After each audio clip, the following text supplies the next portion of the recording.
एक ऐसा US military soldier जिसके मरने के बाद उसे पूरी तरीके से रोबोट में कन्वर्ट कर दिया गया। उसके बॉडी पर जरा भी चोट लगती तब वो तुरंत ही भर जाती। इस कहानी की शुरुआत में हमें यूएस मिलिट्री के बहुत सारे सोल्जर्स दिखाए जाते हैं जो एक जगह पर अपनी टीम के साथ जा रहे होते हैं जहां आतंकवादियों ने लोगों को पकड़ के रखा था। अब उसी टीम में रे नाम का एक बहादुर सोल्जर होता है जो बिना किसी प्रोटोकॉल को फॉलो किए हुए अंदर घुस गया था। रे ने देखा कि एक आतंकवादी ने हॉस्टेज के ऊपर गन तान रखी है। रे उस आतंकवादी से काफी शांति से बात करता है कि आखिर तुम्हें चाहिए क्या। तब जाकर उस आतंकवादी ने बताया कि मुझे यहाँ से निकलने के लिए एक हेलीकॉप्टर का इंतजाम करके दो। रे के पास तुरंत ही एक आइडिया आया। वो आतंकवादी से कहता है कि इसके लिए मुझे टेलीफोन का यूज करना पड़ेगा। पर जब वो आतंकवादी टेलीफोन की तरफ हाथ करता है तभी रे को एक सुनहरा मौका मिल गया था। रे अपनी गन चलाकर आतंकवादी को पूरा छलनी कर देता है जिससे कि उन हॉस्टेजेस की जान बाल बाल बची थी। रे की बाकी टीम भी बचे हुए आतंकवादियों को खत्म करने में कामयाब हो जाती है और अब उनका मिशन सक्सेसफुली कंप्लीट होने के बाद वो सब मिलिट्री एयर फोर्स की तरफ निकल पड़े थे। रे अपने टीम मेंबर्स को कहता है कि कोई भी काम छोटा नहीं होता, कभी कभार हमें ऐसे डिसीजंस लेने पड़ते हैं जो दूसरों की जान बचा सकें। और अब रे इतने समय बाद अपनी बहुत ही ब्यूटीफुल वाइफ से मिलकर काफी ज्यादा खुश हो जाता है। रे ने अब कई महीनों की छुट्टी लेकर अपनी वाइफ के साथ इटली घूमने चला गया था। वो दोनों तो साथ में बहुत ही ज्यादा मजे कर रहे होते हैं क्योंकि मिलिट्री फोर्स में होने के कारण रे अपनी वाइफ को ज्यादा टाइम नहीं दे पा रहा था। लेकिन जब भी रे अपनी वाइफ से मिलने आता वो उसे अलग अलग कंट्री घुमाने के लिए लेकर जाता। लेकिन रे को जरा भी अंदाजा नहीं था कि बिना प्रोटेक्शन की इस तरीके से घूमना खतरे से खाली नहीं है और आज के बाद तो उसकी पूरी जिंदगी ही बदलने वाली है।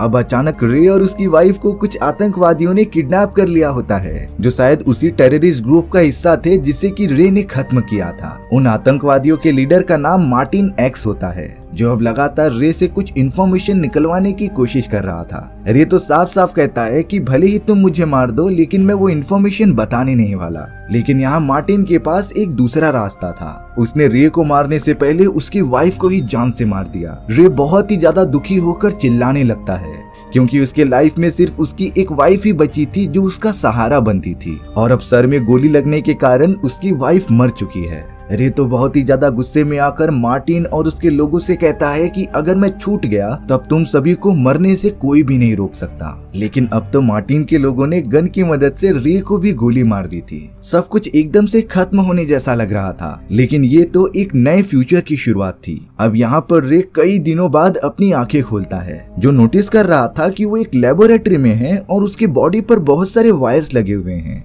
रे तो उठने की बहुत कोशिश करता है लेकिन वो ठीक से चल भी नहीं पा रहा था। तभी वहाँ कैथी नाम की एक लड़की आ जाती है जो रे को संभाल रही थी। कैथी ने रे को बताया कि तुम बहुत ही कम समय में रिकवर हो चुके हो लेकिन फिलहाल तुम्हें आराम करने की जरूरत है। अब तो वहाँ डॉक्टर हार्डी नाम की एक वैज्ञानिक आ गए थे जो रे को बता रहे थे कि तुम राइजिंग स्पिरिट टेक्नोलॉजी के अंदर हो। ये एक ऐसी गवर्नमेंट की सीक्रेट ऑर्गेनाइजेशन है जो अलग अलग चीजों पर रोबोटिक एक्सपेरिमेंट करती थी। और अब डॉक्टर हार्डी ने रे को बताया कि तुम मर चुके थे लेकिन गवर्नमेंट ने तुम्हारी बॉडी हमें एक्सपेरिमेंट करने के लिए दे दी और लकीली ये एक्सपेरिमेंट सक्सेसफुली कंप्लीट हो चुका है। तुम अभी जिंदा हो जिसका मतलब हमारा बरसों का एक्सपेरिमेंट अब काम कर रहा है क्योंकि ये एक्सपेरिमेंट वो कई सालों से ट्राई कर रहे थे लेकिन उन्हें वैसा रिजल्ट नहीं मिल रहा था जैसा कि रिक्वायर्ड था।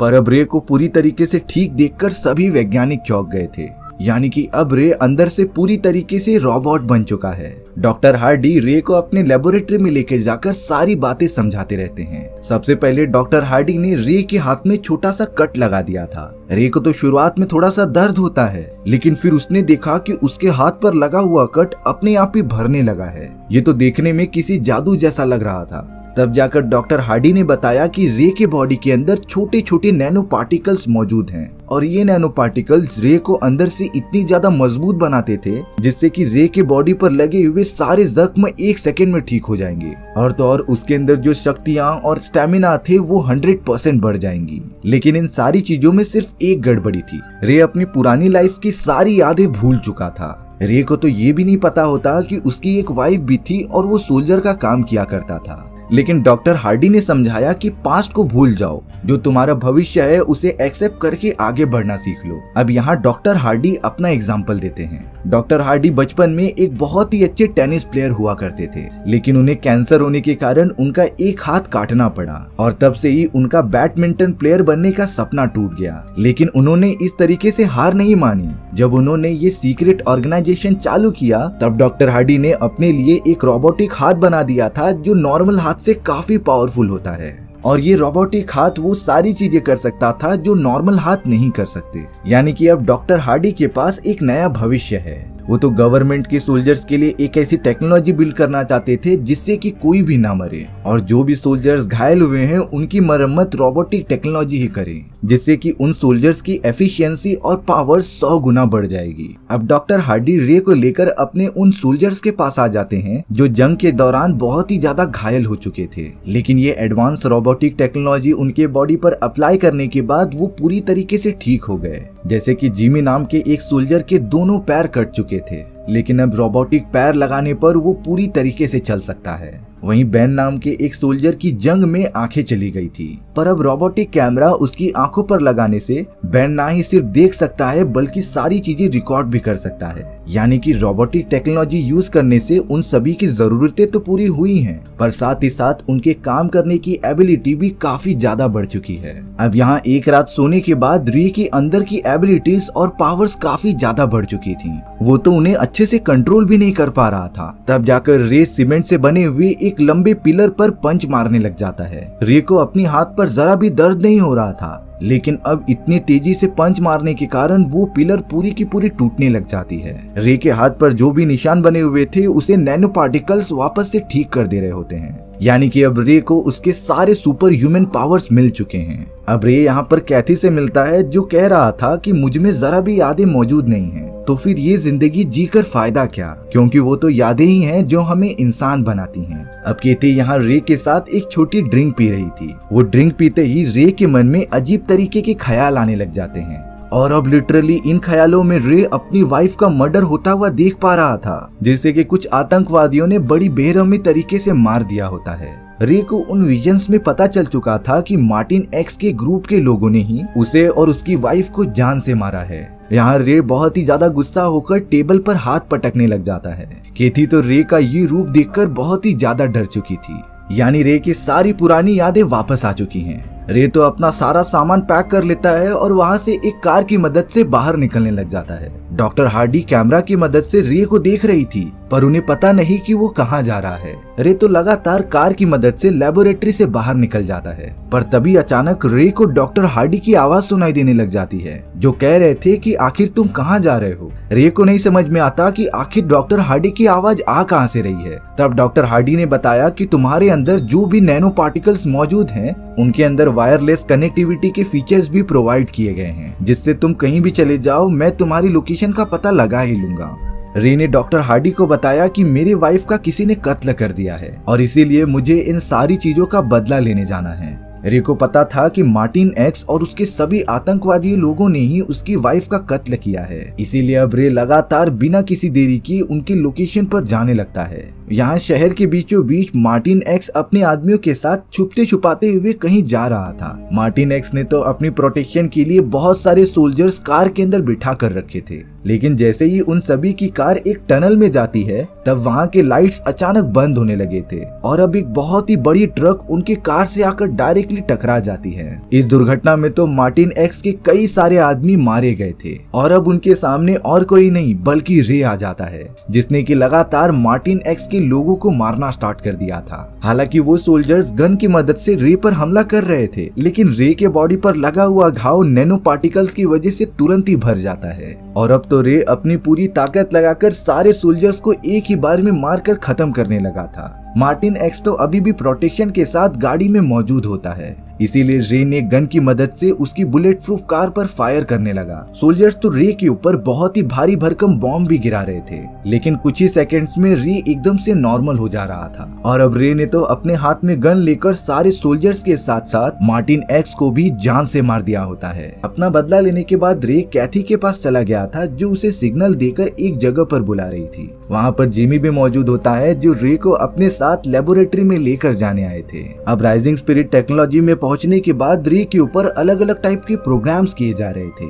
सबसे पहले तो डॉक्टर हार्डी की टीम ने उसकी पुरानी सारी मेमोरीज डिलीट कर दी होती हैं। पर अब यहाँ एक शॉकिंग बात पता चल रही थी कि डॉक्टर हार्डी रे के दिमाग की सारी यादें मिटा ही नहीं रहे थे, बल्कि उसके अंदर एक नई यादें इंक्लूड कर रहे थे। ये वो यादें थी जो रे के साथ कभी हुई ही नहीं होती। कैथी भी ये देखकर थोड़ा सा शॉक रह जाती है कि आखिर डॉक्टर हार्डी रे के साथ ऐसा क्यों कर रहे हैं। और अब डॉक्टर हार्डी की टीम ने रे के दिमाग में वो यादें भर दी थी जिसमें कि बैरिस नाम के एक टेररिस्ट ने रे की वाइफ का कत्ल कर दिया है। और अब उठने के बाद जब रे को ये सारी यादें वापस आएंगी तब वो डायरेक्टली चला जाएगा बैरिस को मारने के लिए। दरअसल इन सारी चीजों का मतलब ये था कि डॉक्टर हार्डी रे को एक वेपन की तरह इस्तेमाल कर रहे थे। इससे पहले जब रे को मार्टिन एक्स के विजन्स आ रहे थे कि उसने उसकी वाइफ को मार दिया, उसे तो डॉक्टर हार्डी ने रे के दिमाग में इंसर्ट किया था जिससे कि वो रे की मदद से मार्टिन एक्स को जान से मरवा दे।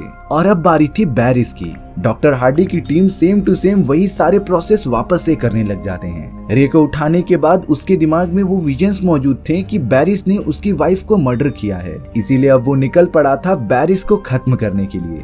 डॉक्टर हार्डी की टीम लगातार रे पर नजर रख रही थी, यानी कि वो सब इस तरीके से रे का यूज करके किसी को भी मरवा सकते थे। अब हमें बैरिस का एक छोटा सा हेडक्वार्टर दिखाया जाता है जिसके अंदर निक नाम का एक प्रोग्रामर जो कि बैरिस के लिए ही काम किया करता था, वो उसके पास बहुत ही ज्यादा कीमती EMP बॉम्ब लेकर आता है। ये बॉम्ब कई किलोमीटर की दूरी को पूरी तरीके से डिस्ट्रॉय कर सकता था, पर अब बदकिस्मती से उस जगह पर रे पहुंच जाता है जिसने देखते ही देखते बैरिस के सभी आदमियों को मारना स्टार्ट कर दिया था। और अब अंत में वो बैरिस के सामने गन पॉइंट करके खड़ा होता है। बैरिस तो रे से कह रहा था कि आखिर तुम हो कौन। तब जाकर रे ने बताया कि तुमने मेरी वाइफ का कत्ल क्यों किया। बैरिस कहता है कि मैंने तो ऐसा कुछ भी नहीं किया है और मैं तुम्हें जानता भी नहीं। पर अब अगले ही मोमेंट में रे ने बैरिस को बुरी तरीके से मार दिया था। रे जब अपना काम खत्म करके वापस लौट रहा होता है तभी वो अचानक से बेहोश हो गया था, जिसके बाद निक ने रे को उठाया और उसे अपने लेबोरेटरी के अंदर लेकर आ गया।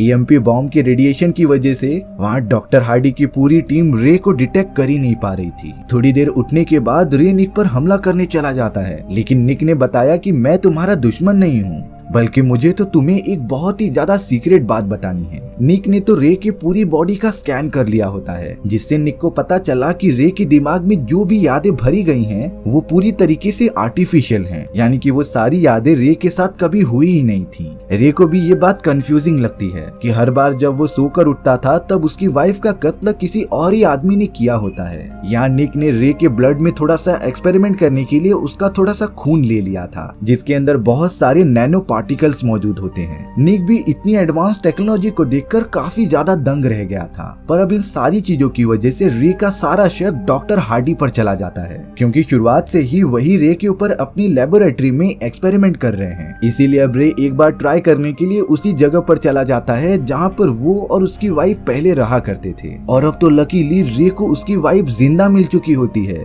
यानी कि रे की वाइफ का कभी मर्डर हुआ ही नहीं था। रे अपनी वाइफ से कहता है कि अब हम वापस से नई जिंदगी की शुरुआत कर सकते हैं, लेकिन रे की वाइफ ने कहा कि तुम कैसी बातें कर रहे हो, हमने तो ये सारी चीजें पहले ही डिसाइड कर ली थी कि हम अलग हो जाएंगे और अब मेरी एक दूसरी फैमिली है। रे ने सिर्फ इतना पूछा कि हमें मिले हुए कितना समय हो चुका है। उसकी वाइफ ने बताया कि हमें लगभग 5 साल से ज्यादा हो चुके हैं। रे इन सारी बातों को सुनकर बहुत ही ज्यादा दुखी होकर वहाँ से निकल पड़ता है। वो तो बहुत ही ज्यादा इमोशनल हो चुका था, क्योंकि अब चाहे कुछ भी हो जाए उसकी वाइफ उसके पास नहीं आएगी। वो तो अब अपनी दूसरी लाइफ में बिजी है। अब यहाँ रे सड़क पर जिस कार में जा रहा होता है तभी अचानक जिमी और बैन रे की कार को ठोकर मार देते हैं। रे कार से बाहर निकल के कुछ समझ पाता इससे पहले जिमी ने रे के ऊपर एक छोटी सी चिप फायर कर दी थी। रे के बॉडी पर वो चिप लगने पर उसका पूरा हाथ ब्लू कलर का होने लगा था। रे उस चिप को कैसे भी निकालता है और वहाँ से भागने लग जाता है। जिमी और रे भी अपने सारे एडवांस इक्विपमेंट्स लेकर रे के पीछे पड़ गए थे। उन्होंने तो रे की पोजीशन का पता लगाने के लिए आसमान में बहुत सारे बुलेट्स फायर किए और अब वो छोटे छोटे बुलेट्स ड्रोन्स बन जाते हैं जो चारों तरफ घूमकर रे की लोकेशन का पता लगाने लग गए थे।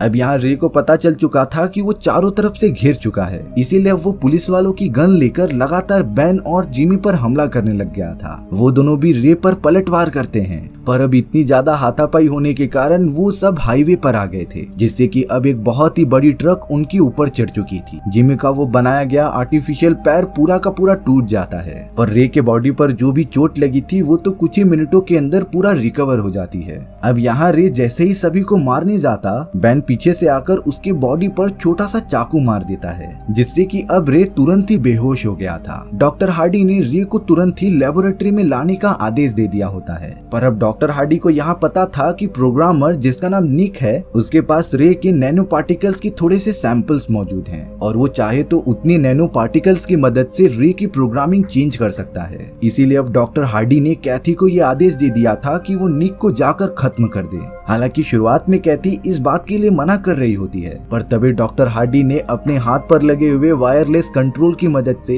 कैथी के अंदर जो आर्टिफिशियल फेफड़े लगाए गए थे उन्हें ब्लॉक करने लग जाता है, जिससे कि कैथी की सांस रुकने लगी थी। और अब मजबूरी में आकर कैथी को डॉक्टर हार्डी की बात माननी ही पड़ती है। कैथी तो तुरंत ही निकल पड़ी थी निक को ढूंढने के लिए। वो तो निक से एकदम अजनबी की तरह मिलती है, जो बड़ी रोमांटिक स्टाइल से सिगरेट जलाने की कोशिश कर रही थी, पर कैथी के सिगरेट से जो धुआं निकल रहा था उसे सूंघने के बाद निक तुरंत ही बेहोश हो जाता है। कैथी तो अब वहाँ पर मौजूद सारे लोगों से फाइट करने लगी थी, लेकिन कोई भी उसकी फाइटिंग टेक्निक के सामने टिक नहीं पाता। एक नारी सब पे भारी। वहीं दूसरी तरफ हमें डॉक्टर हार्डी के पास रे को दिखाया जाता है। डॉक्टर हार्डी रे के पास आकर कह रहे थे कि मैं ही तुम्हें कंट्रोल कर सकता हूँ, लेकिन रे बताता है कि तुम बहुत ही बुरे आदमी हो, तुमने अपने फायदे के लिए मेरा गलत यूज किया। लेकिन डॉक्टर हार्डी अपने सारे काम को जस्टिफाई इस तरीके से कर रहे थे कि कोई भी काम छोटा या बड़ा नहीं होता। वो सारे लोग जिसे कि तुमने मारा है वो बहुत ही बड़े लेवल के क्रिमिनल्स थे, एक तरह से उन्हें सजा मिलनी ही थी। और अब डॉक्टर हार्डी ने डिसाइड किया कि वो रे की सारी यादों को मिटाकर उसे पूरी तरीके से रिमोट कंट्रोल बना देंगे, यानी कि इसके बाद रे का अपनी बॉडी पर कोई कंट्रोल नहीं रहेगा। डॉक्टर हार्डी की टीम ही अपने वायरलेस डिवाइसेस की मदद से रे को कंट्रोल कर पाएगी। लेकिन वहीं दूसरी तरफ हमें पता चला कि कैथी जिसे कि निक को मारने के लिए भेजा गया था, वो तो निक की मदद करने लगी थी रे को वापस से आजाद करने के लिए, क्योंकि कैथी को भी कहीं न कहीं पता था कि रे के साथ गलत किया जा रहा है। और अब यहाँ निक अपनी सारी प्रोग्रामिंग में लग जाता है, जिससे कि वो रे की रिमोट कंट्रोल को अपने पास ले ले। ये सारी बातें एक अलग ही सिग्नल की वजह से अब डॉक्टर हार्डी को भी पता चल गई थी, इसीलिए अब वो वायरलेसली कैथी के फेफड़े को ब्लॉक करने लगा था। लेकिन निक ने अपने बहुत ही एडवांस हैकिंग स्किल्स की मदद से डॉक्टर हार्डी के परमिशन को एक्सेस डिनाई कर दिया था। और अब आखिरकार कई घंटों की मेहनत के बाद निक कामयाब हो जाता है रे को वापस जिंदा करने के लिए। रे अब पूरी तरीके से खुद के कंट्रोल में था।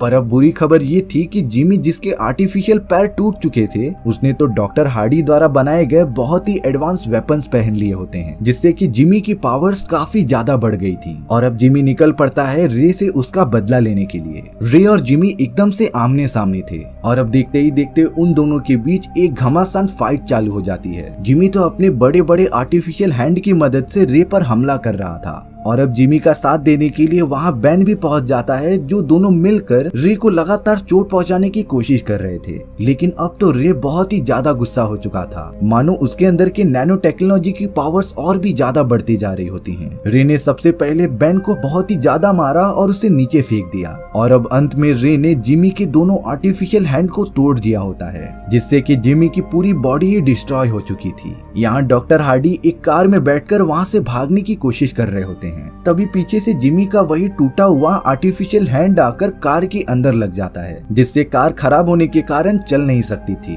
डॉक्टर हार्डी जब कार में से बाहर निकलते हैं तब उन्होंने रे को अपने पास आते हुए देखा। रे बहुत ही ज्यादा गुस्से में होता है। डॉक्टर हार्डी रे को चिल्लाकर कह रहे थे कि अगर मैं नहीं होता तब तुम्हें कोई भी जिंदा नहीं कर पाता, यानी कि सिर्फ मैंने ही तुम्हें जिंदगी दी है। डॉक्टर हार्डी तो अपने कार में से एडवांस गन निकालकर रे की तरफ फायर कर देते हैं, पर रे ने तो उस बड़ी सी गोली को सिर्फ अपने हाथ से ही रोक लिया था। वहीं दूसरी तरफ निक और कैथी ने प्रोग्रामिंग की मदद से रे के सारे पावर लेवल्स को एक्टिवेट कर दिया होता है, जिससे कि रे में एक अलग ही टाइप की एनर्जी महसूस हो रही थी। वो धीरे धीरे डॉक्टर हार्डी के पास जाता है और अपने हाथ में रखी हुई गोली को नीचे गिरा देता है, जिससे कि वहाँ एक बहुत ही बड़ा ब्लास्ट हुआ। ऑब्वियसली डॉक्टर हार्डी की तो जान चली गई थी, लेकिन रे तो बच जाता है। अब कुछ टाइम बाद रे ने जब अपनी आंखें खोली तब वो सामने निक निक को देखता है, जिसका लुक पहले से काफी ज्यादा अमीरों वाला हो गया था। दरअसल उस धमाके में रे की बॉडी हाइबरनेशन मोड पर चली गई थी, जिससे कि अब पूरे 1 साल बीत चुके होते हैं। इतने सालों में निक ने नैनो टेक्नोलॉजी का यूज करके अपनी एक बहुत ही बड़ी प्राइवेट कंपनी खोल ली होती है, और तब से ही निक रे का इलाज कर रहा था उसे उठाने के लिए। रे बाहर आकर कैथी से मिलता है, जो कि उसे थैंक यू कह रही होती है, क्योंकि रे की वजह से ही वो डॉक्टर हार्डी के कंट्रोल से बाहर निकल पाई। और अब तो रे के पास अपनी पूरी आगे की जिंदगी पड़ी थी, जिसमें कि वो बहुत सारे अच्छे काम कर सकता था। इसी तरीके से हमारी ये साइंस फिक्शन कहानी यहीं खत्म हो जाती है। सो व्यूअर्स, आपको ये स्टोरी कैसी लगी कमेंट सेक्शन में बताना भूलना मत। और अगर आपको मेरा एक्सप्लेनेशन 1% भी अच्छा लगा होगा ना, तो वीडियो को लाइक एंड चैनल को सब्सक्राइब जरूर कर देना। मिलते हैं नेक्स्ट वीडियो में, बाय बाय।